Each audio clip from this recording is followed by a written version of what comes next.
后来乡亲啊，继续来到台中市。这台中市政府一直咧提升市民坐公车的福利。讲为明年开始，除了10公里免费之外，不管你坐偌远的距离，上最敢若收到10块。问题是公车司机的素质爱搁加强。都有两个太太坐公车到站准备要落车，但是司机无等人落车，就把门关起来，害因差一点来压到车门。乘客来抗议，煞颠倒互乘这个司机明是白目。交通局接到检举，要甲司机甲客运公司当来处罚。你有那么急吗？你有那么赶吗？民众要落车，有公车门压到，甲司机理论，司机竟然骂人。自己去慢慢来啦。你现在在骂谁呀？啊！你现在在骂谁？然后把他录影。录。笑。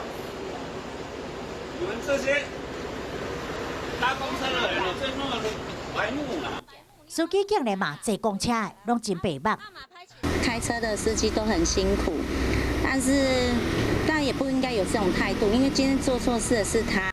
伫台中大道传统市场边有真侪人会坐公车来买菜，换到大包细包，行动较慢，司机也未等乘客落车，就急要关门。客运业者看过影片回应，会处罚。经过处分嘛，还有再把他召回公司做1天的再教育训练嘛。